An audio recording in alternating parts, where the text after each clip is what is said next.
Hi, I'm Pastor Ralph again, and I'm back with the concluding part of our story on forgiveness. And when we last left off, we were reading the story of the water master.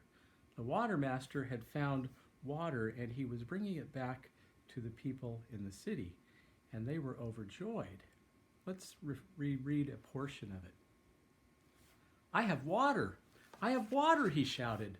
The villagers came running out of their houses. As the people gathered, the farmer explained how he had come upon the treasure. He joyfully announced that there was enough for everyone.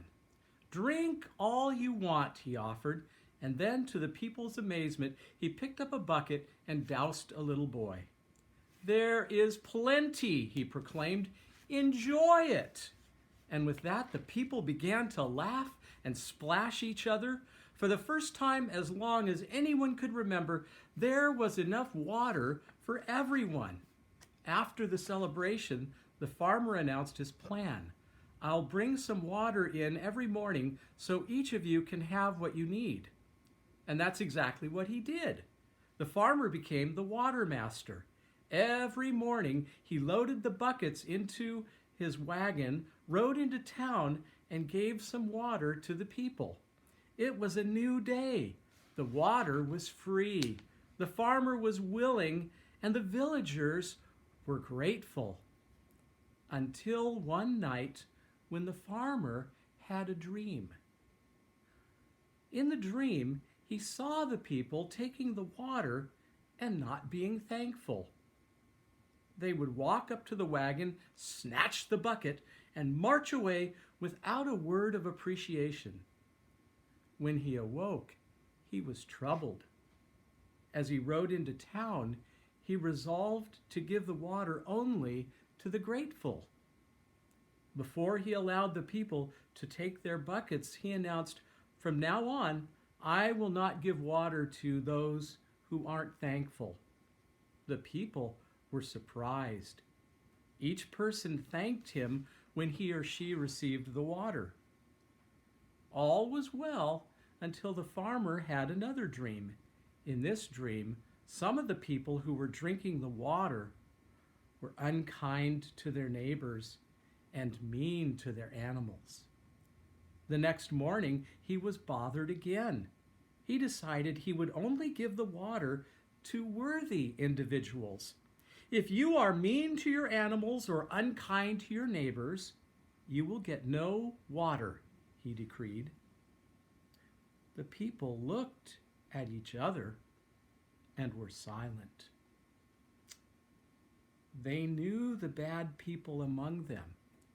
When the water master saw the looks of distrust, he had an idea. Each of you come and tell me who is unworthy, so I will know who is mean and unkind. So one by one, they came with their names, and he made a list. The list grew and grew. Finally, after every villager had spoken, the farmer read the names. He was shocked. Every person in the town was on the list except one. The farmer. So he stood on the wagon and announced that since few were grateful and none were worthy, he would bring no more water to the village. And he turned his wagon of water around and went home. Grandpa Josh looked up from the book at Shannon. Her brow was knitted in anger. "That's not right," she protested. "He can't do that. Who is he to decide who gets water and who doesn't?" "What do you mean?" "Well, it wasn't his water to begin with. It was a gift. His job was to give it to everyone, not just to those who were thankful and good." "You think it's wrong to keep something good from a bad person?" "Well, yeah. I mean, look at Jesus. He gave good things to bad people all the time. Remember the time he healed those lepers who didn't say thanks? I'm glad you mentioned Jesus, Shannon. A verse from the Bible is quoted at the end of this story. It's something Jesus said. Want to read it? He handed Shannon the book, and she read the words. Love your enemies. Do good to them. Lend to them. And you will be truly acting as sons of God, for he is kind to the unthankful and to those who are very wicked.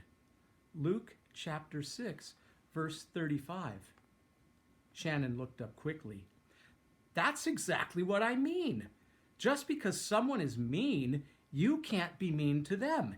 If you are, then you'll be just as mean as they. She stopped.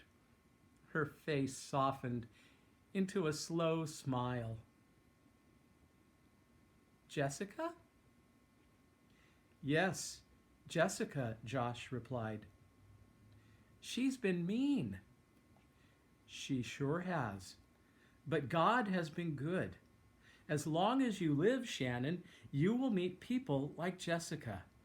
You can't avoid them, but you can go deep into the water of love that God has given you, and He will help you forgive.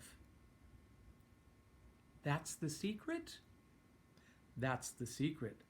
Look, it's written below the verse at the bottom of the page. Shannon read the words slowly. Be quick to share the water of grace with your enemies as a gift for them, just as it was a gift to you. What do you think about that story and about forgiveness? Is forgiveness easy for you, or is it hard? And what about when you need forgiveness from someone else? How is it for the other person? Is it easy for them, or is it hard for them? And I wonder, is it possible for us to make it easier for other people to forgive us? Is there another secret? Can you think of it? Why don't we think about that, and the next time we come together, we'll talk about that a little before we move on into our next story. Well, take care. God bless you, and goodbye.